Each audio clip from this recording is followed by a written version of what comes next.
we typically live 5 years longer than our retirement. You know, within 5 years, most cops are dead of their retirement. I don't want to be that guy, right?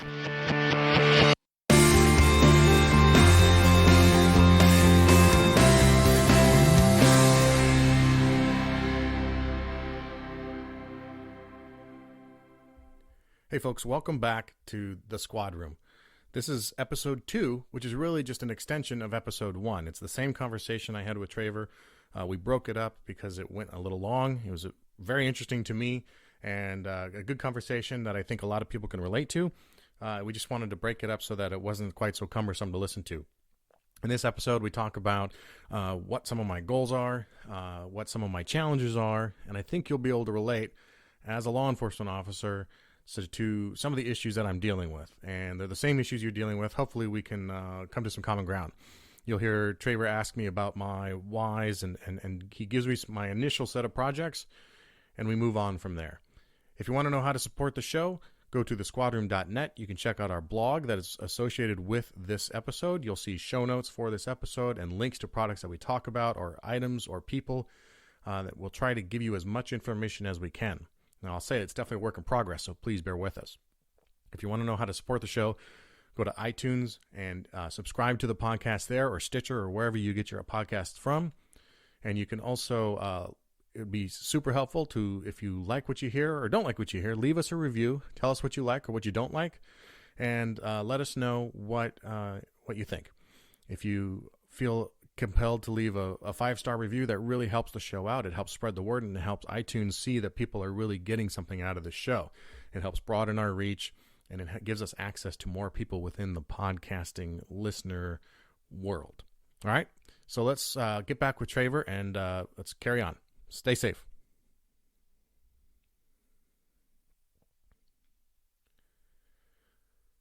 You sent me a questionnaire. Yeah. And let's go through it. Okay. So my standard questionnaire, we don't have to go through all the sort of numerical stuff where I ask your height, weight, etc., unless you want to. Actually, that's probably a good thing to add into. All right, let's do it. So I'm 6'2". Yep. And as of this morning, I'm 270 pounds. Okay. And we don't know your body fat, correct? No. Okay.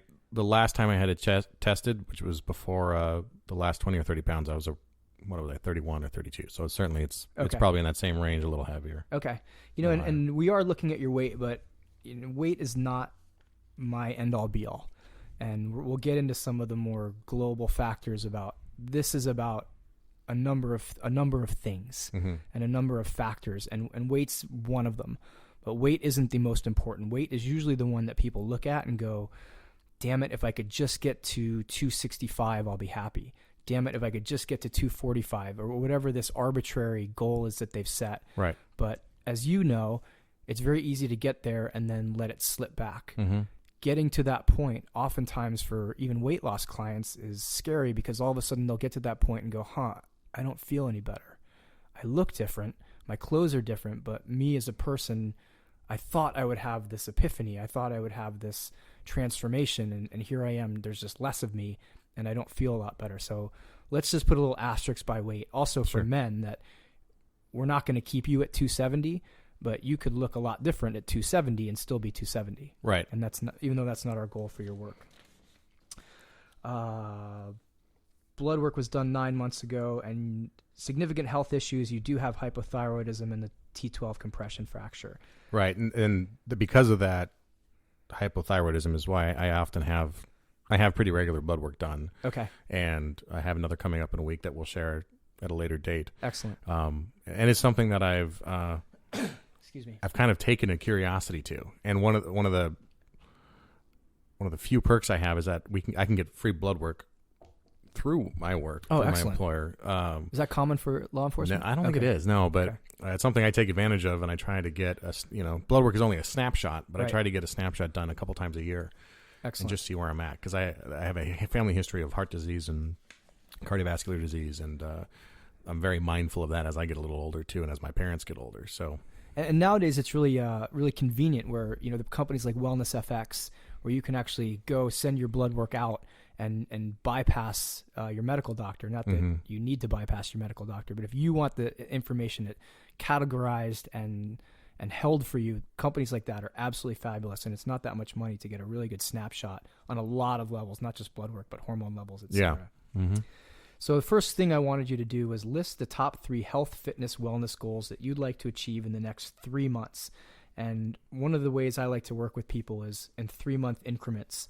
Yes, we know where you may want to be in 5 years, but it's too far out to conceptualize. 3 months we can deal with. 90 days, it's a quarter. Mm-hmm. We know we can work on it. And I'll read them off. So your first one was to create the habit of working out at least 4 times a week, which is fantastic. Working out will quantify later. Create a habit of 5 to 10 minutes daily mental wellness, meditation, mindfulness, a practice of that, which I think is almost, if not more important than the working out. And we'll get to that later. And get my diet right, detox, and create a habit of meal planning or prep. So really, really solid goals, really easily understandable goals. Not, I want to feel better. Not, I want to look better. Definitely stuff that's quantifiable and for good reason.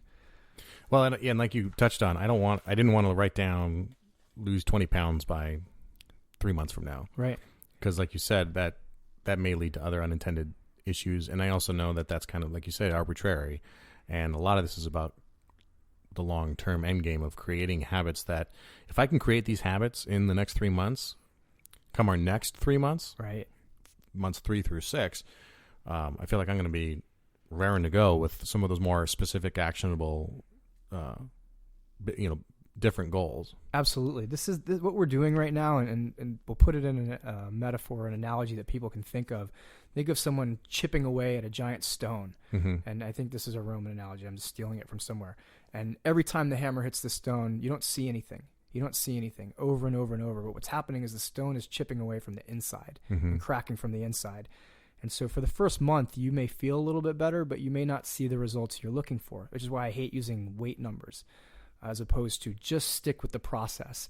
And if you can get these fundamentals down, not only get them as a daily part of your life, but eventually to the point that you can't live without them, where 4 times a week is not a goal. 4 times a week is so you don't lose your sanity.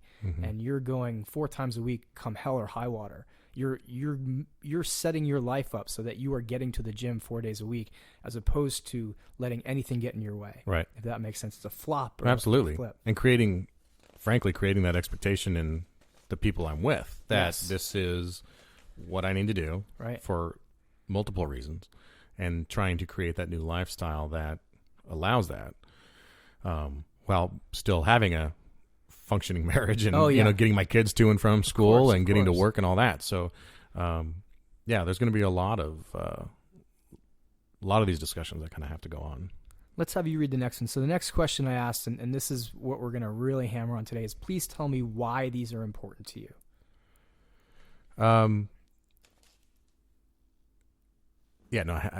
think I wrote down that, to rephrase it is, I want to get strong, I want to get lean, and I want to get my mind right. Yep. And it seems like all 3 of those from what I've learned so far and at my age, those are all tied into each other, right? Definitely. More and more as I get older, I realize how much getting the mind right has an immense impact on the rest of it. Absolutely. And a good mental day, let me rephrase, a good day in the gym is nothing if you don't have a good mental day. Absolutely. Right? So that's really a lot of my focus there.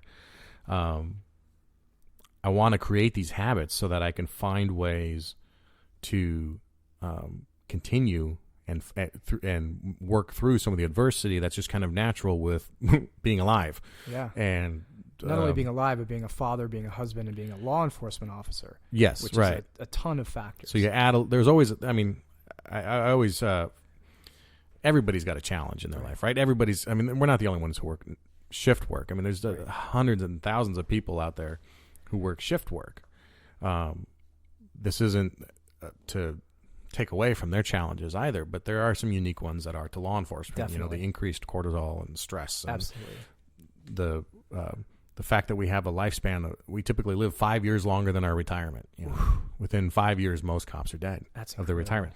I don't want to be that guy, right? That's unacceptable. None of us want to be that guy. Yeah. So this is this is that process of trying to get those habits in place so that I can have a good and happy life. So yeah, I think those three are all, I mean, get strong and get lean. Though that's just being in shape, right? But I don't want to be a bulky guy. I don't want to be a power lifter looking guy. Right. I might be able to pass for that now, but that's not what I want. I want to get lean because I want to be able to move. Absolutely. Right. Mobility is important for me, especially with the back issues. Right. Being able to move is very important. And I just want to be at a good weight where I can move and I can function and I can get a good extension in my shoulders and I'm not getting pinched, trying to do things like pick up my kids. Right. Right. Or squats, like just an air squat. I was doing an air squat this morning and my hips are so tight, and I know it's because of the gun belt, right? That belt that's getting cinched around my hips. I got to work through a lot of those things. Right. And then get strong is just, I want to be strong so that I can toss my kids in the air and keep up with them. They're at an age where that's not an easy thing to do. It's not easy to keep up with them. And if you add, poor sleep and coming off a night shift, and then it really becomes a challenge to just frankly be present. Yeah. Right? And then your mind gets involved. And all of a sudden your mind starts to chip away at all the things because you're not strong and you're not lean and all those things. And then all of a sudden you kind of can fall down that hill pretty quickly. Yeah. And there's a lot of work applications to it too. There's plenty of studies that show they've interviewed people who have assaulted cops after the fact, and they interviewed them and say, why did you choose to assault them, or why did you choose not to assault them? Right. And their physical fitness of the officer is a huge part of that. Oh, wow. There are plenty of guys who said, I knew I could take him. Oh. I mean, I looked at him, his gut was hanging over his Sam Brown. Right. He wasn't motivated. He was sweaty and clammy. I knew I could take him. Right. Or, less adversarial, but same. I knew he wouldn't catch me. Right. Right. I don't want to be the guy that I have a parolee sitting on the curb and he's looking me up and down going, yeah, I could take him. Yeah. Because you don't want to be in that spot. And that's unacceptable. All of us who've been in those fights know that you never want to do it again. Right. You have one and you're done. You're like, okay, that's it. I'm done. Yeah. I don't need it. I got that one off my list. Check. Right. Don't need to do that again. You want your command presence, as we call it, and your voice and your demeanor does a lot. But it's sort of like if you don't walk the walk, it's hard to talk the talk behind it, because they'll catch up. They'll call you on your bullshit if you have good command presence, but you don't have the physical fitness to back it up. Right. And I don't want to get called on that. Right. Excellent. So one of the words we're going to play with throughout your journey on this is congruity. And that's not just get my mind right, but that's every way you live supports this higher being, this highest version of you. So congruity is a great way. It's a great filter that you now from this day on are going to run actions through. Do I want to come home and have that beer before I go to bed? Well, is that congruent with me being the fittest, strongest, most command present, for lack of a better term, officer, father, husband, etc., down the list? Is it? No, it's not. Okay, I'm not going to do that.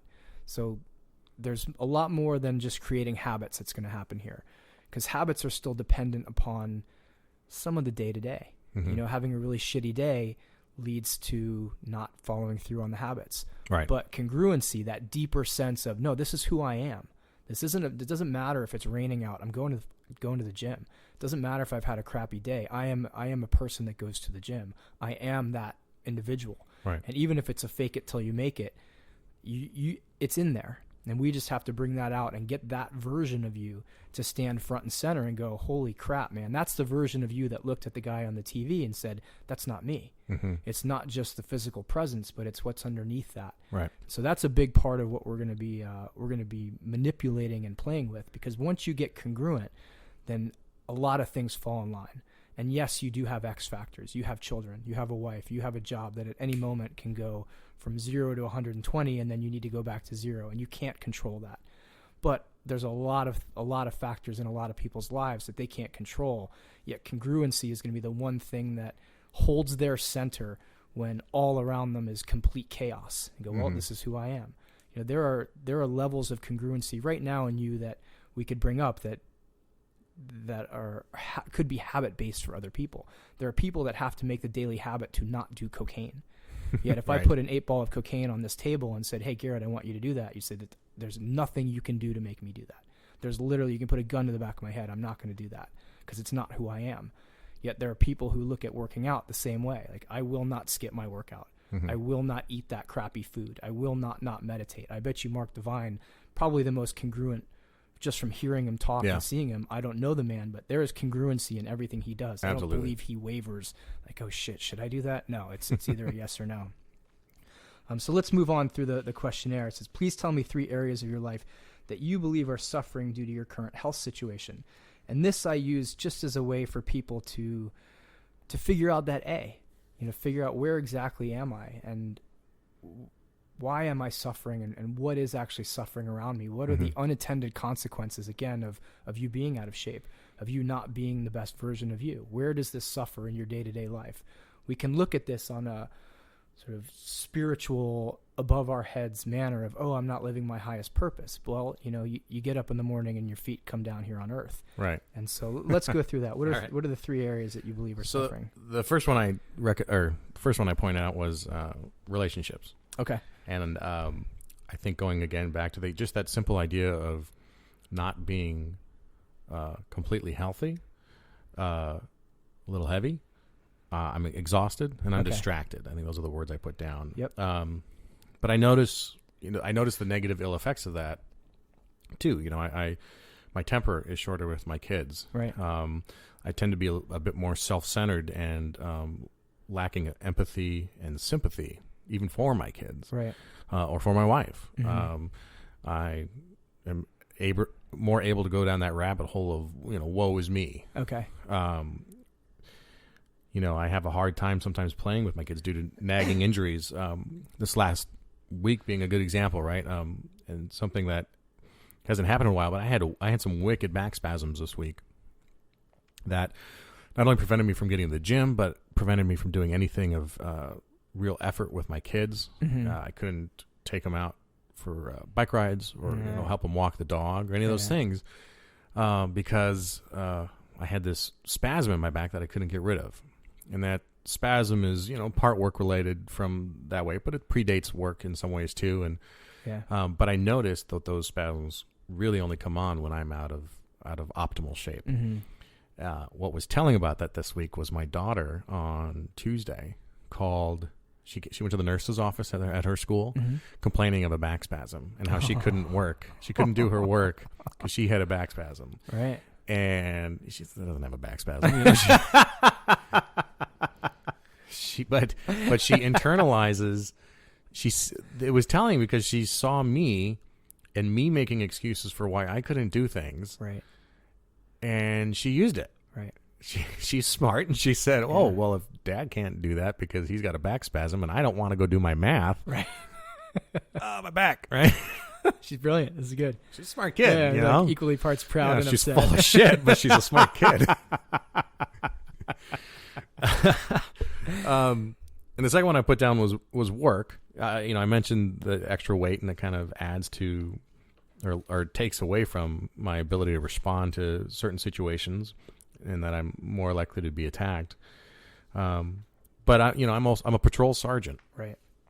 Well, I should say I'm a sergeant who is on patrol. Right? Okay. So I'm in charge of a group of between 5 to 7 guys. Okay. Depending on my station that I'm assigned to, and I'm expected to be the leader. Right. And I am the de facto leader by rank. I mean, they have to do what I say. Right. That's not how you want to run a group, right? Is that formal, right? Not vindictive, but the formal. Just you must do this because of who I am. Right. That's not who I want to be. That's not leadership. It's not leadership, right? So the idea is that you're you want to be a leader, and you want to function the way that you want your guys to function, and you want them, of course, to be in the best shape and in the best health so that they can do their jobs correctly. But it's kind of hard for me to lecture about some of those things if I myself am not walking that walk and doing those things. I'm very much trying to lead from the front and be engaged, but it all comes back down to my credibility. Right. I can't be credible with them, lecturing them about eating McDonald's at 2 a.m. because everything else is closed if I myself I'm sneaking McDonald's at 2 a.m. because everything else is closed, right? Well, that's not going to happen again. No. Ever. No. No. Yeah. No. There's multiple reasons not to eat at McDonald's at 2 a.m. And then the third one I put down was my attitude. Okay. I think I'm typically an optimistic person. I have a positive outlook, but I definitely, going back to childhood, my mood and behavior is directly affected by my energy levels. Okay. And I can't fake it. Right. I get grumpy and I get tired and I get short-tempered, as I mentioned. Right. I put down here argumentative and pessimistic and judgmental. Yeah, pretty much. Yeah. And that's not who you are. Right. And I can sometimes, if I'm cognizant enough, I can stop and pause and think, okay, why am I being a dick? Right.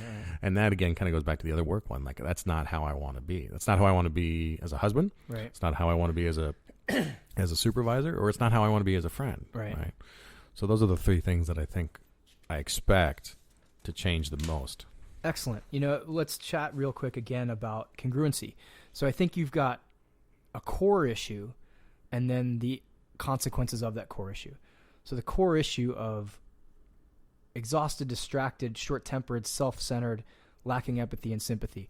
These, to me, are far less about the weight and far more about the fact that you as a human being, you as a man, you as a husband, you as a father, you as someone who has chosen not only a very noble profession, but the highest upstanding profession, is living out of congruency of that. Mm-hmm. That when you are going to be your highest self and you are demonstrating to yourself over and over and over, hey man, I'm looking in the mirror. I'm looking right in your fucking eyes. I'm the guy that got up and went to the gym this morning. I'm the guy that cooked all the right food. I'm the guy that meditated. Then the weight is going to be less of the significant factor. Mm-hmm. The energy is going to be less of the significant factor. And what's more going to be there is you knowing that you are living at your highest potential and your true potential. And that, I think, will have far more of an effect on this mood mm-hmm. than, yes, the weight's a pain in the ass. Yes, feeling like shit sucks for everybody.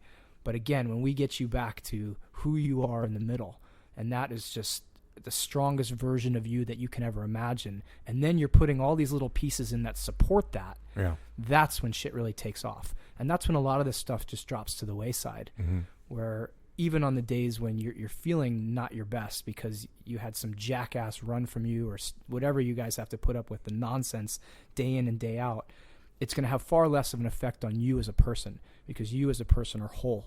Where right now, all these people and all these situations are just holding mirrors up to you going, wow, man, you're not in congruency.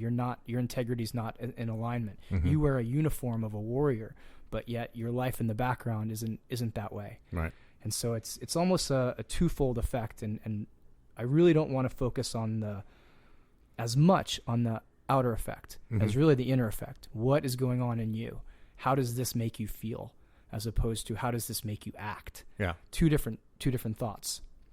When we get how you feel in a line, I'm telling you, the actions will fall into place. I think.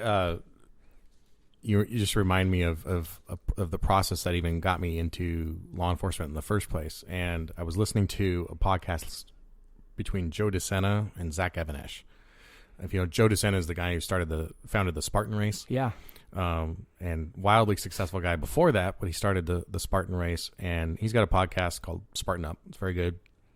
And he was interviewing Zach Evanesh, who runs a couple strength gyms on the East Coast. Yep. And I don't know much about him, Zach, but he's a pretty dynamic kind of guy. Yeah. But he was saying in this podcast that you got to have your beliefs and your values at the same level, right? Yeah.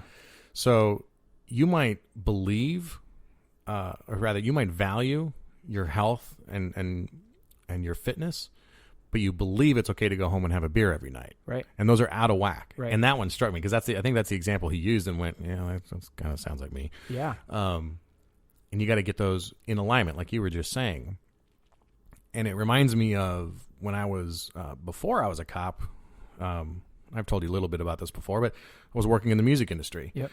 And I was in LA and was doing that whole thing that in your mid-20s is a pretty bitchin' job to have. Right. But I wasn't in alignment with who I was. Right. I was this person outside of myself, functioning with a group that I wasn't not always comfortable with, but that wasn't me. Mm-hmm. There were things that go with those positions sometimes that weren't me. Mm-hmm. And I never felt comfortable in my own skin in that industry and in that environment. And I was in it for a long time, but 10 years, right? And Right. but eventually had to face the fact that I wasn't comfortable being that person. Right. I didn't want to be the person that I saw others in that industry being, or that the person who might make compromises to achieve some success at the expense of their own, moral centeredness, I guess you could say. Their soul. Their soul. And there's a lot of good people in the industry too, Absolutely. by the way. So, and I worked with a lot of them, but I saw and felt this constant itch that this isn't you, and this isn't where you are. You need to find what is you. Yeah. And it was a long process, but eventually found it in law enforcement. And once I found that fit, it clicked, right? Excellent. And I was now in line. Me as a person was in line with my values and my beliefs, and they were all consistent and congruent. Excellent. So I definitely identify with these ideas you're saying of congruency. I've felt it before, and I know what that feels like. Yeah. And I can definitely see what you're saying about that. Yeah, and it's boiling the frog to get away from it. It's very little by little. It's not usually one day people wake up and then go, oh, wow, I'm going to live completely out of congruency. It just happens slowly and slowly, and then all of a sudden you look back and go, wow, I am out of alignment here. Or Right. or something big happens, in a car accident, you lose your job, you have a spouse leave you, or a life-threatening illness. But it doesn't need to. Fortunately, we can catch ourselves just by, like you said, looking in the mirror or having some rock-bottom moments and going, oh, wow, this is not how I want to live. Yeah. And then it's both addressing the tasks, the day-to-day habits, and what's underneath them to get you back. And that's what we're going to do. Okay. So let's talk. I then asked, please describe in detail how you will feel once these areas are affected by a positive health situation, because we need to know what B looks like, and we need to know what B feels like. Not just, okay, so you've lost 50 pounds. Great. How do you feel? Mm-hmm. That's how we humans identify. We got to know how we're going to feel and what are the unintended consequences of feeling better. So please read that if you would. Right. So I write in here, I've experienced this before. And like I mentioned, I've had success with some of these before. And then, the story I just told about becoming a law enforcement too, it kind of gives me a background in knowing that what you're telling me is the truth. Yeah. Right. And I know that I'll feel confident and self-assured. That feeling of strength, that's definitely not just a guy thing, but I think it's crucial for all guys, men, to be able to feel strong, right? Absolutely. You can see people, if you just, I like to people watch, and naturally I'm kind of an observant, paranoid kind of guy as it is. Of course. But you can watch people and you'll see who thinks they're strong and who thinks they're not, or who thinks they're weak, right? And just like I was saying about the parolee who is evaluating us and if he can take us or not, and he's evaluating if we're strong or weak. People do that in life, with everything, with romantic partners, with business partners, with interactions on the street. Right. But just watching people, you go down to the mall and you watch people, you'll know who thinks they're strong and who thinks they're weak. Definitely. And definitely want to be one of those people who projects that they're strong, because I just know that you feel better when you feel strong, right? Yep. When you feel capable. When I can pick up my kids from a squatting position with a proper back and I can carry the grocery bags too, that goes so much to the role of being the man in the relationship, right? Being the strong one. You want to feel like you can fulfill that role, being the protector, right? It's hard to feel like you can be the protector if your kids can sprint away from you and you can't keep up. Very true. Right. So, let me jump in on that too and say that I think it's important for everybody, not just men, that women too. Strength. I hope no one else has said this, but I think it's my own quote that fortune favors the bold, but strength favors us all. And I teach a lot of women's self-defense classes, and the one thing that we try to instill Mm-hmm. over and over and over and over is how you carry yourself is how the world sees you. Yes. And how you carry yourself is also how you're going to eventually see you. Mm-hmm. And so we'll have these 16, 17, 15-year-old girls say, well, what about this move? What about that move? So that's far less important than the fact that you're willing to throw anything out there, because strength is such a big component to that. And this is going to go to not only your female listeners, but your male listeners. But strength is our right. Strength is something as human beings we deserve. Every single person will feel better if they're stronger about how they wake up in the morning, how they sleep. Every relationship they're in, as you said, every possible interaction is enhanced by strength. But please carry on. No, yeah, you're absolutely right. This is not exclusive to men. I guess I was just getting at that societal role that we feel like we sometimes are obligated to play. Yeah. You can't fulfill that if you're not strong. But absolutely, women, it's as important to be strong. And you're right about how you carry yourself is how the world perceives you. Absolutely. I think that's it for that question of how I feel, how I know I'm going to feel. I just and it's almost a hard question to answer, because taking this somewhat from the bottom of my fitness level, it's like nothing but up. Yep. All good things, right? Yeah. It's important. My old coach Andy Petronic would say your goals have to be 50% believable. So if I tell you that tomorrow, I want to become a billionaire in the next year, well, that will be fabulous. Yeah. We'll be doing this from my yacht. But 50% believable, that's not there. Yeah. I'm not going to make the NBA next year. I'll be honest with you. But I can improve my jump shot, etc. Mm-hmm. So let's go on. Please, the next question I asked was, please list 3 actions that you are willing to do to achieve your goals. 3 things that you're willing to do towards your own goals. So part of this little experiment here is putting everything out there for some accountability. Bravely, right? I mean, absolutely. Yeah, maybe dangerously bravely. We'll find out. Say bravely. I've had some good success in the past with that idea of, if you're going to go on a challenge, a dieting challenge or a workout challenge, tell as many people as you can. Yeah. Because then you'll look like an ass if you don't finish. Yeah. And that's worked, Yep. So I thought, again, in addition to figuring that other people might need this information as well, let's just double down and throw it all out there and buy a website and put some microphones out there and let's just be ultimately accountable and just walk whoever comes across this program, walk them through this process. Excellent. And they can share in my successes and I'm sure failures that will come. Hurdles. There you go. So that might seem silly, but I think just throwing it out there, I think that'll actually probably motivate me a bit, because I know that I'm going to be accountable not only to you, but this whole process. Yeah. Another action I'm willing to take, just find time every day to do something, right? I mentioned those shifts we have.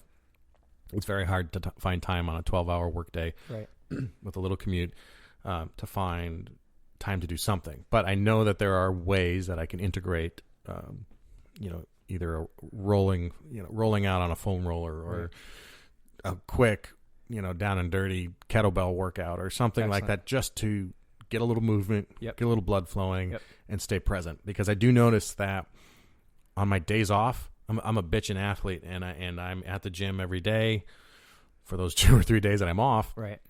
Assuming I'm not even working overtime. And then as I get into my work week, my first day at work, I'm chomping at the bit. Man, I wish I was doing something physical. Okay. And then I eat pretty well. Second day, again, now some bad sleep because I stayed up to have a life with my wife and have some conversation or watch TV, and I'm getting 6 hours of sleep on night 1. Day 2, I'm a little less. I'm further away from that mindset than I was on day 1 of work. Right. I go into day 3. Now I'm tired because I've had 3 nights of 5 to 6 hours of sleep. Right. And I'm tired, and when I'm tired, I crave fat, and my diet dives. Right. And then I go into day 4, and it's like I never went to the gym or never had that exercise recently again. Right. So, I notice how that has just the work schedule has a direct effect on that. And the further out I get from my last time at the gym, Right. the worse I behave. Gotcha. So, Very common. yeah. So part of this is to figure out how I can do things at home and in my off time, or when I have 10 minutes or whatever between getting home and making dinner and putting the kids to bed, and then before plopping down on the couch, what can I do just to work on something Right. every day? Excellent. And I'll do that, Yep. We're going to change that from find time every day to do something to make time to do something every day. There we go. That's the only difference. And you're right. I know it's a choice issue. Yeah. It's finding that inner strength to not plop down on the couch. And it's also scheduling. Yeah. Where if your wife said, hey, we have to go to the doctor at 9:00 tomorrow night after you get off shift because I may have a serious health issue, you're going. Yeah. But if she said, hey, there's just nothing to do tonight, what are the chances you're going to end up at the doctor Right. or working out? Right. Cool. And the last one was just to follow your program as instructed in your Excellent. guidance and be your guinea pig. Excellent. I enjoy that. All right. Let's hit up a couple. The next set of questions was, please list 3 actions that you are no longer willing to engage in to achieve your goals. I like this question, and it was uncomfortable. Good. Yeah.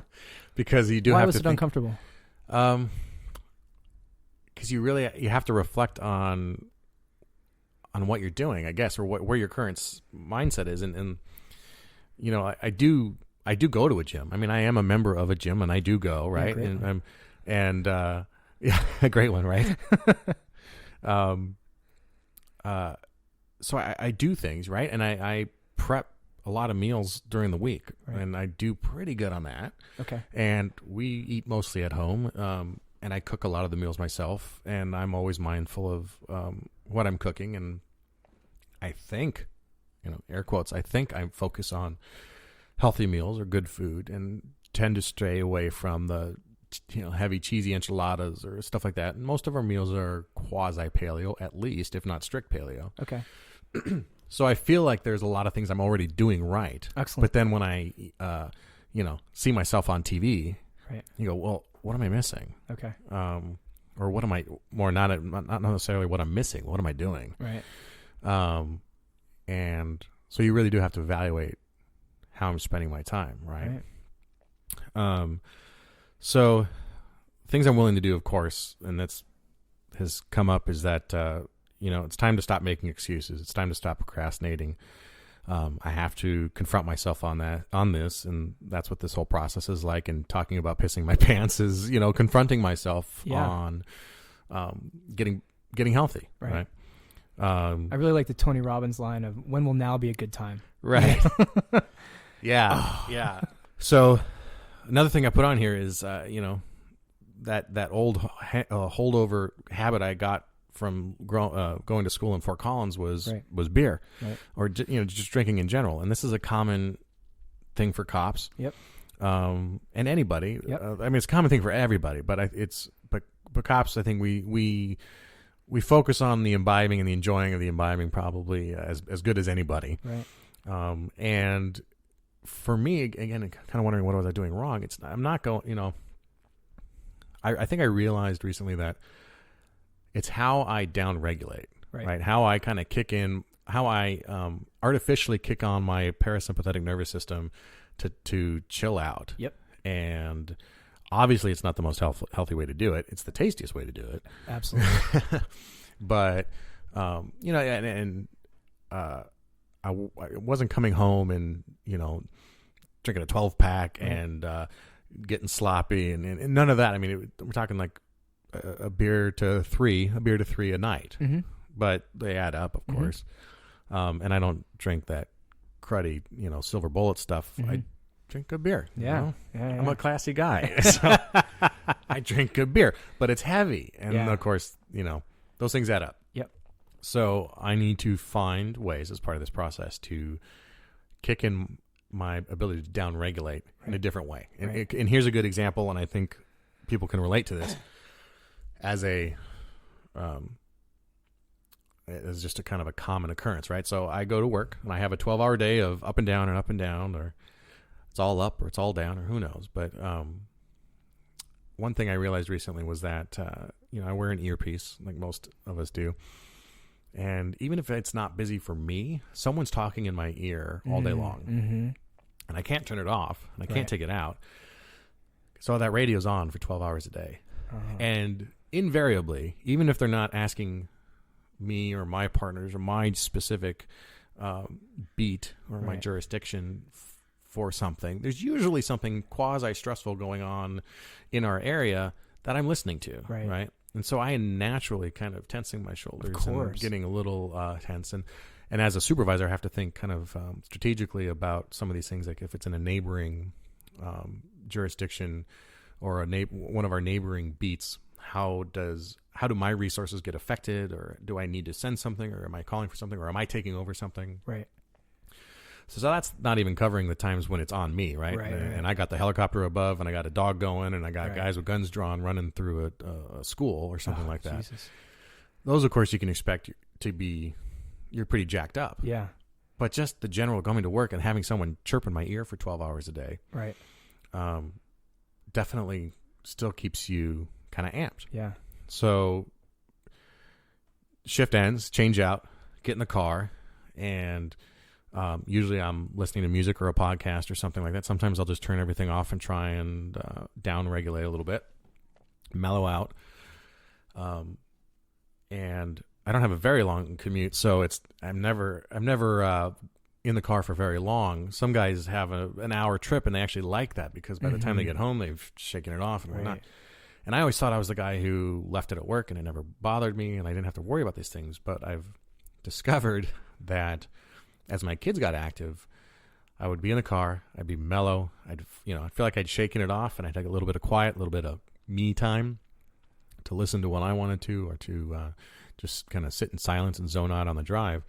And I come in the door, and I have my second job to go do, right? And I know every mother can relate to this too, and every other father, that you come in the door, and you've got two kids who are they're either ignoring you, right, or they want all of your attention, or they're at each other's throats, right? And they're ready to kill each other.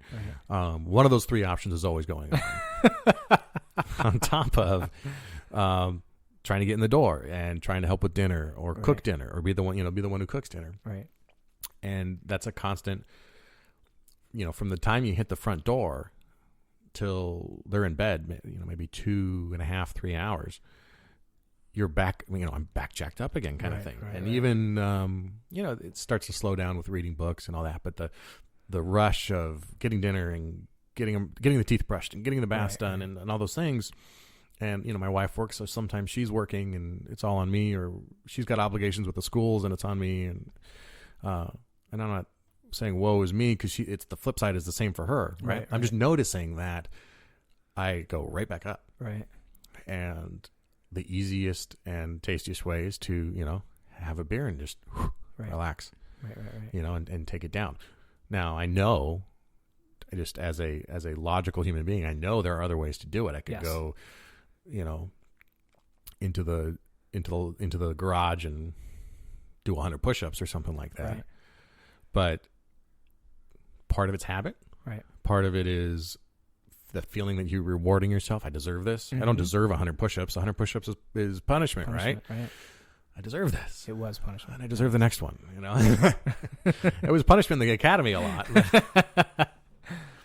So yeah, I have to confront that. Right. And find other ways to downregulate, other ways to feel like I've rewarded myself. Right. And I know that there's a great book. I recommended it to you a while ago, called The Power of Habit. And I'll put a link in the show notes and on our website to this book for anyone who's interested. It's a fascinating look at how we create habits, how we form them, how we act on them, and how we change them. And after reading that book, I went through this kind of thought process with these things. And, my habit was, I deserve this. It's a reward. I get to relax. But that's never the result, right? That's never the end result of it. It's like, oh, I don't, I sleep poor. I feel guilty. I know I, need to do different things with my time. Right. So that's another thing, just kind of like, all right, I got to nix the beer. Yeah. We'll talk about it. And then, kind of, I say, allowing myself to cave to peer pressure, convenience of food choices. But, when I did the strict paleo program, I was successful in not caving. And I was able to stick with my program, even though I went out and was social. Right. I've been very quick to justify bad food choices or, bad lifestyle choices with it's a special event. Mm-hmm. I don't see this person very often, so I'm going to celebrate this whole event. Well, yeah, those are fine if you have them every so often or once a year or a couple times a year. You have this idea or this justification. Oh, this is a rare event. I'm really going to celebrate it. Right. But especially as you get older, if you have those, if you're telling yourself a couple times a week, oh, this is a special event, I'm really going to celebrate, you're just bullshitting yourself, right? Yeah. So that's what I mean by that is I got to, maybe it's not so much caving to peer pressure as caving to my internal peer pressure. Absolutely. The angel and the devil on my shoulders. Yeah. And all three are go back to your sense of self and how do you view yourself and at what level do you hold yourself? Procrastination, I don't believe you're lazy in any capacity. You're a law enforcement officer, you're a father of two, you're a husband, and you're putting together something to help people on your own. So procrastination is immediate gratification versus long-term view. And it may be just that you've lost a little bit of the vision of the long-term view. Mm-hmm. Because if you have the vision of long-term view, immediate gratification stops being gratification. It's like, wait a minute, this is not getting me to where I want to go. Therefore, it's not gratifying. But on some level now it is. Mm-hmm. Alcohol, let's just talk about it. I think it's a multi-level or a two-sided sword. It's very common and very socially acceptable and very acceptable. And I have no problem with anybody drinking. I've personally recently stopped myself, and it was just for the reasons that you listed, that I was probably drinking about 12 to 18 beers a week. And on some level felt completely out of alignment because of it, because of what I do and the people that I work with. Yet it's very much part of CrossFit's social structure and my social structure. I'm a guy. I like to go out and have beers, I like to watch football. But when I decided to stop, it was simply because I looked in the mirror and said, is this getting to me to my highest calling? Is this in congruency with, or is this congruent with who I want to be long term? I want to affect a lot of people. Is this going to help me get there? Or is this one more way that I'm letting myself get out a couple times a week and just slip back? And then what are the downstream consequences of that? Yeah. So if I have 4 beers on a Friday night, how good is that Saturday morning workout? If I sit on Sunday and watch the Giants get their asses handed to them on TV and drink 4 beers, how good am I on Monday? And what's the long-term effect of doing that for a year or 2 years or 3 years or 5 years? And then what's the flip side of that? What's the long-term effect of going, wow, it's been 2.5, 3 months, 6 months, a year since I drank? I listened to a great podcast the other day. I think it was the Alpha Male. I'll look it up and get you the actual one. And it was a rugby player. And he talked about, he's Australian. And he's like, yeah, I just tried to go 30 days without drinking. And my friends were like, you're insane. You're Australian. 2, you play rugby. Like, this is not a good trend that you're on. He said at the end of 30 days, he thought, wow, I feel amazing. I just feel my life is better. And so I'll try to go 60 days. So he went 60 days and felt even better. And then realized that the conversations he was having with people, the depth with which he was interacting with people, because it wasn't in a bar, mm-hmm. the quality of women he was meeting, all was raising. He was better at his job. He was just, every aspect of his life seemed to go up a little bit. So he made it for a full year and said he went to a bar on the year mark and cracked a beer and put it to his lips and then said, you know what? I feel so good. I'm just not going to do this. And he put it down. And I think it had been 5 or 6 years since he'd had a drink. And he said, I'm not an alcoholic. I don't need to go to a program. I'm not choosing to not do this because I can't. I'm choosing to not do it because the positive effects of not doing it are so much greater and are so much more visual in my life and so much more apparent than the effects I was getting otherwise. And that was the personal choice that I made a couple months ago to say, you know what, let's just stop this for a while. It's something I can pick up anytime if I want to. Yeah. But right now I feel so much better and have so much momentum built up And that leads to a lot of the stuff you're saying. If it's, wait a minute, if I know that I'm disciplined enough to not drink when everybody else is, because I believe that strongly in the message I want to get out to the world and the person that I want to portray and the man that I want to be, then what other challenging thoughts or thoughts and actions that I thought would be challenging simply aren't, because I've made this really hard decision. I think that discipline is an interesting idea, and it does have cumulative effects. That if you discipline yourself to not do something, like you said with paleo, if you discipline yourself to eat healthier than everybody else is, it's not a look down upon. It's not a, oh my God, I can't believe you had gluten. Right. And, oh my God, I can't believe you're drinking. But it's my holding myself to the standard that I've accepted and that I've said, this is what I'm going to do from now on. And I don't give a fuck what anybody else around me is doing, because they're not me. Right. They're not living in my body. They don't want to get the same effect that I do. So we will we'll go through it in your program, but you're going to be spending a little bit of time off the booze, period. And I think you will find when do we start? Better get it. You will find that, one, health-wise, it's not good for you. And I don't care how many studies people pull up about a beer a day is great for you, a glass of wine is great for you. Fine, fabulous, but it's not as good for you as not doing it. Right. And that's where I think the incongruity comes in and people get confused. And I firmly believe that too. I mean, again, going back to that paleo period of 6 weeks or whatever, I didn't drink during that, and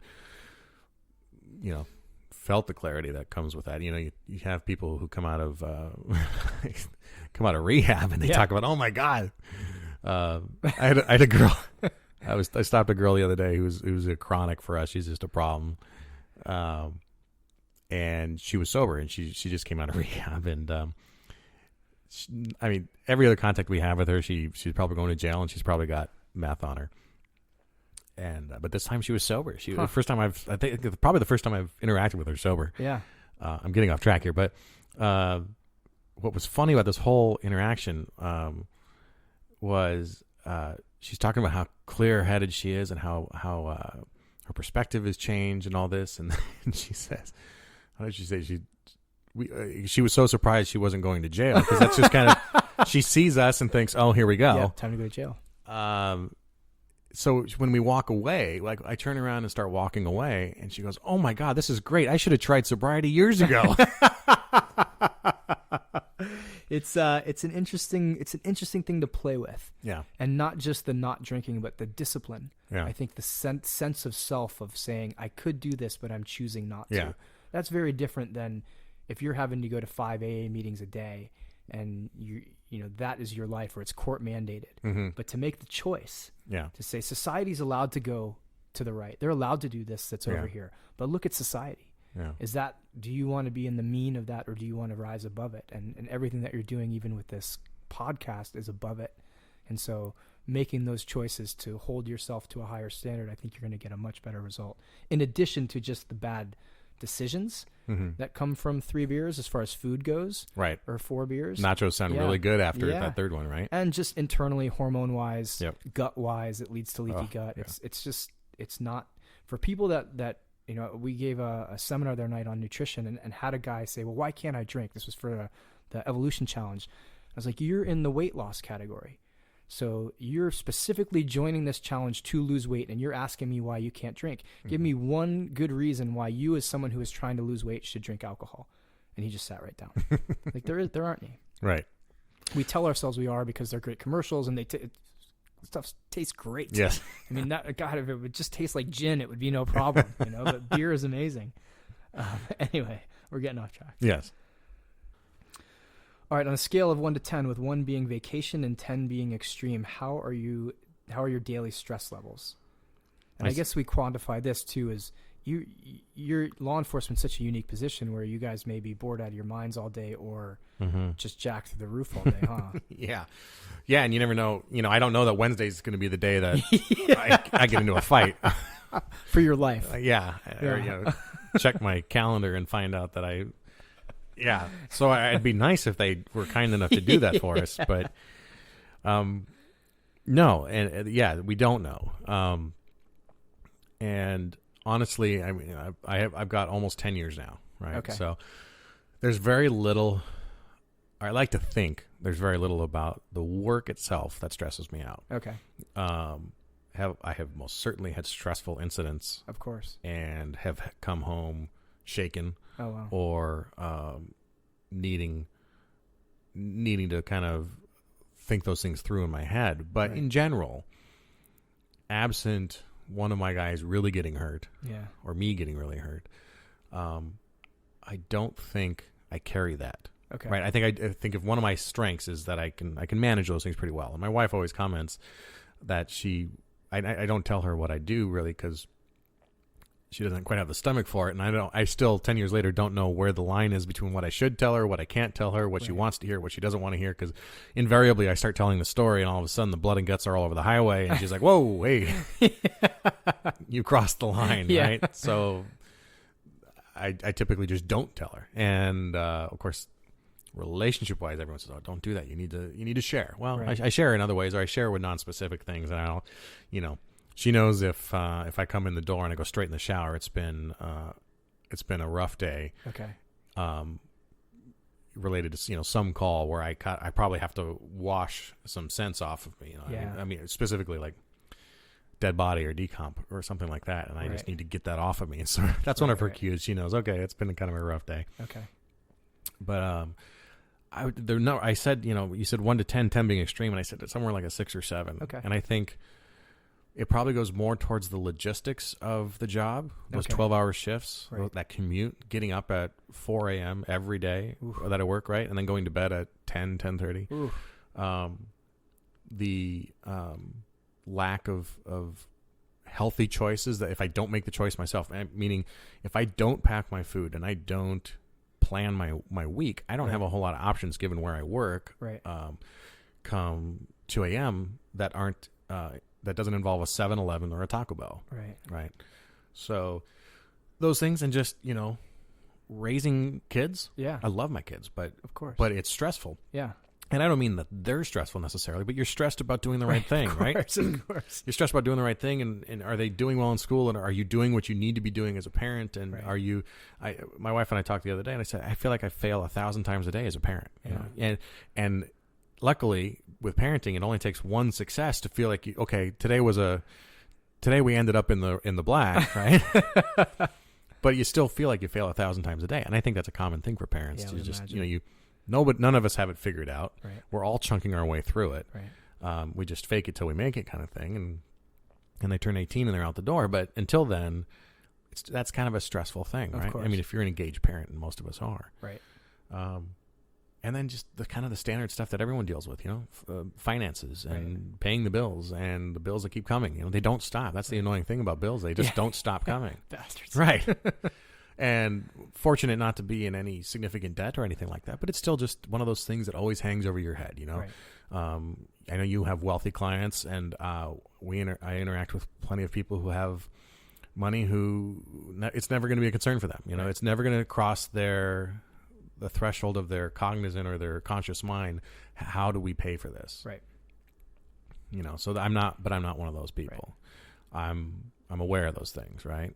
So again, I don't think I'm particularly special or particularly more stressed out than anyone else. It's just kind of all those things have been cumulative to that. Yeah, I'm kind of stressed out. Yeah.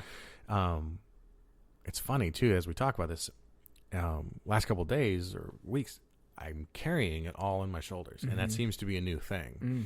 How it's all right up there against my neck, and something else we'll talk about it in the future of working some of those things out and how we carry those things. And I know that you, with your knowledge of acupuncture, know how those things get that energy gets pent up, and where it gets especially in pent those up. points. The top of your trap is it's called your gallbladder 21 point, and the gallbladder is all about gallbladder and liver are all about those meridians are about stress and decision making. And it's odd that people are like, oh, meridians are a bunch of bullshit. The Chinese medical version of organs is bullshit. Like, well, okay, are you stressed right here? The top of your shoulders? Yes. Is everybody? Yes. All right. Well, maybe it's not bullshit.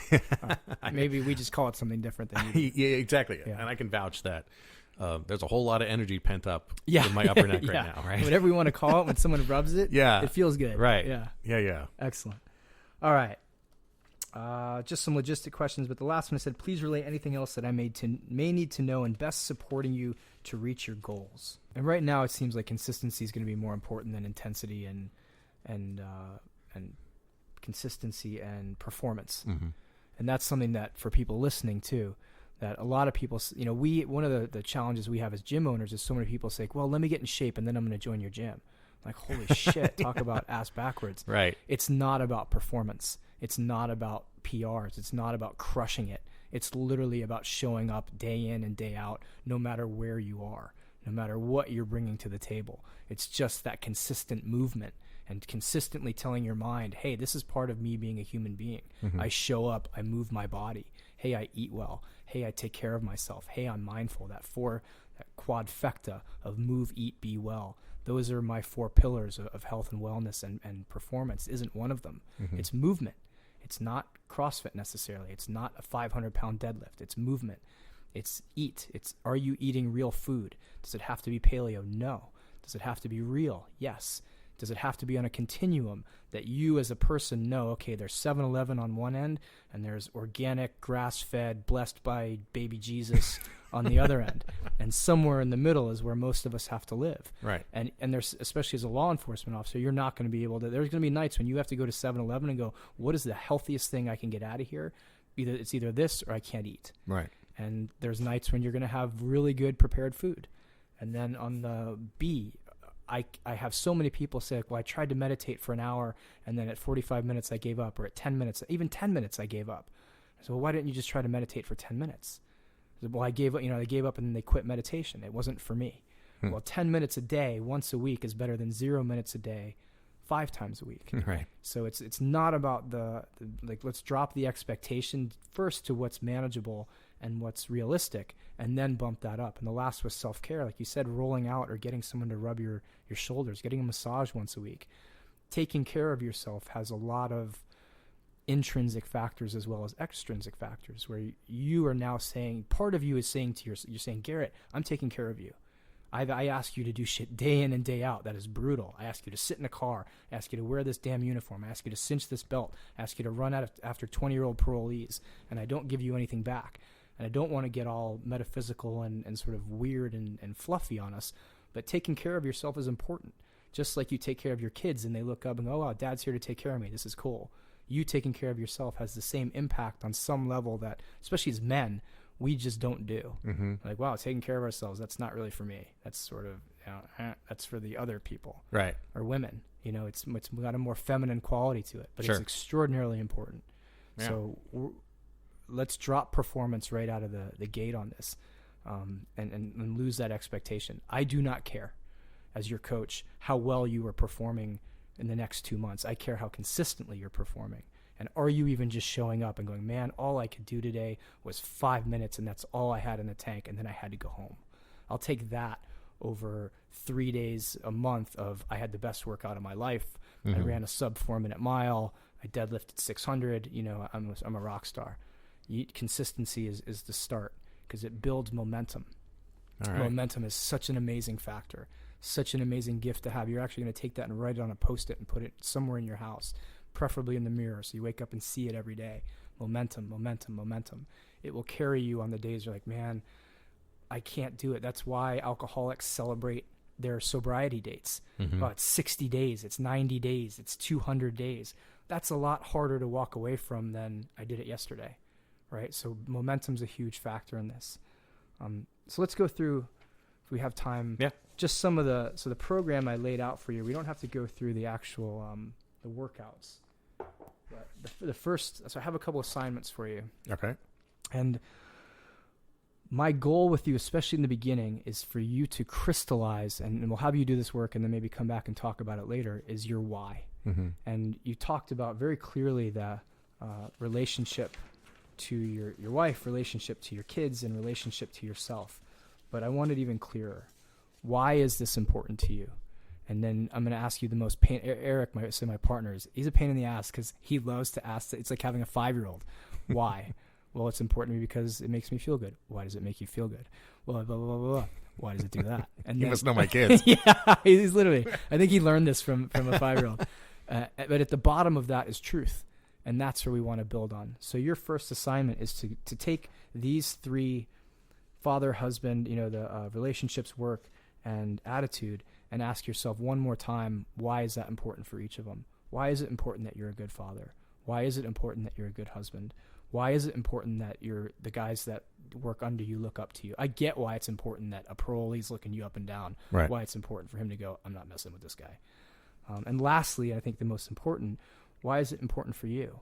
You as the person, because if all of this suddenly dropped away, God forbid that you lost your job and you decided no longer to be a father and a husband, you still have to take care of yourself. So why is it important to you as a man that all of this gets done? Mm-hmm. And we'll call that just your mission or your purpose and what it is. And if we can get it in 1 or 2 sentences, and this is the stuff that people skip.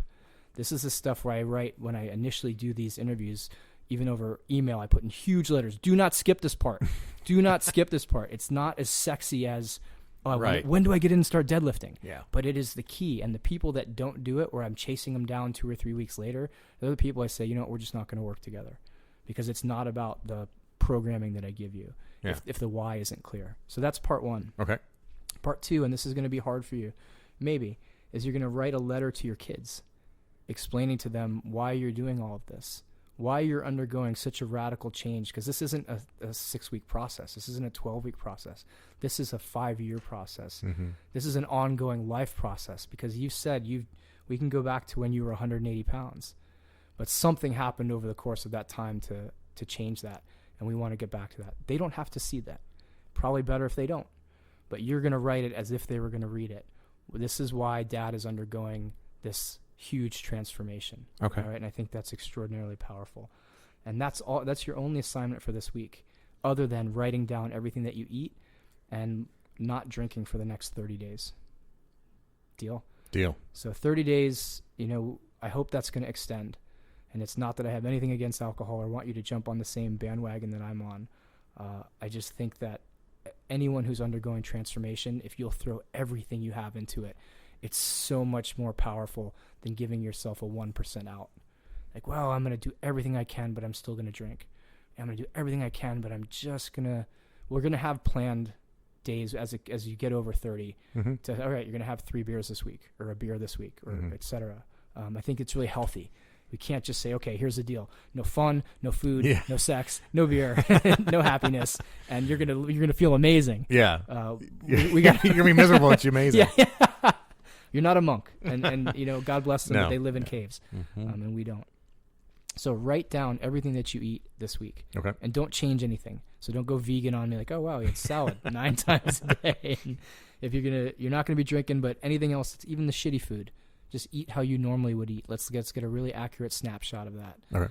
Workouts I'm gonna get you, and if you want to post those, maybe it's better than just describing them over the air. So those are your assignments. Letter to your kids. Solidified why into a mission statement or just another real big description, and a diet journal. Okay. Yeah, I'm gonna post those on our Instagram, which is @thesquadroom. Okay.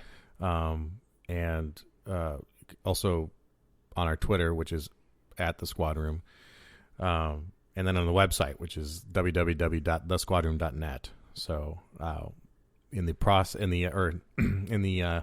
concept and the idea of 100% transparency, we'll put it all out there. Excellent. And we'll see what everyone thinks, and we'll love to hear everyone's comments and support or questions or concerns. All those. Let's hear Excellent. It all. No trolling, please. Yeah. But let's hear some This positive stuff's stuff important, out there. and we talked about beforehand that I don't think there's a group of people that has greater effect on the population than law enforcement. Right.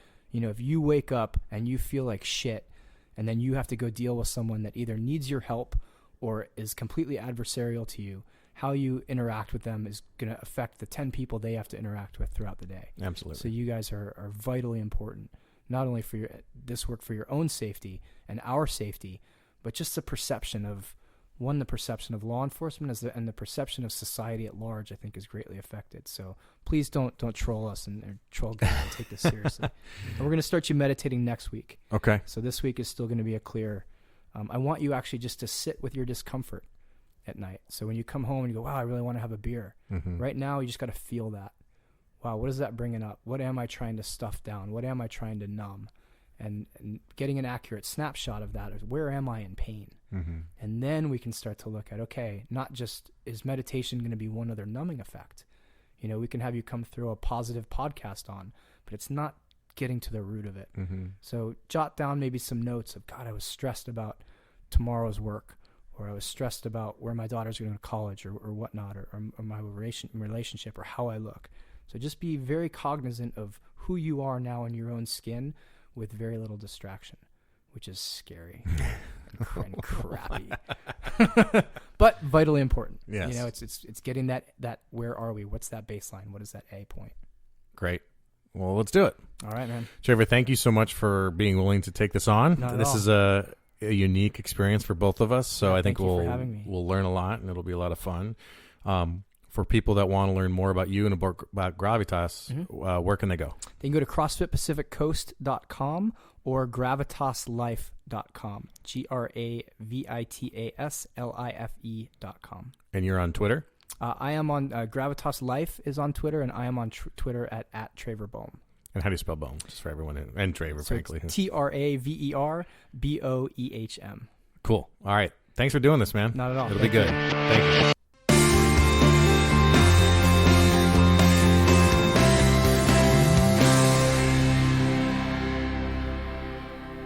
All right, so thank you for listening to episode 2.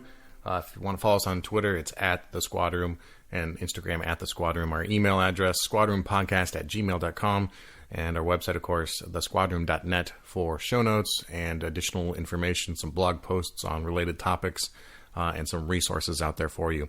That website is always a work in progress, and it keeps we keep adding stuff to it. So please keep checking it every so often. Sign up for our mailing list so you can get alerted to new shows and new posts, stuff that might be able to help you live an optimal lifestyle. All right, everyone be safe. Take care out there.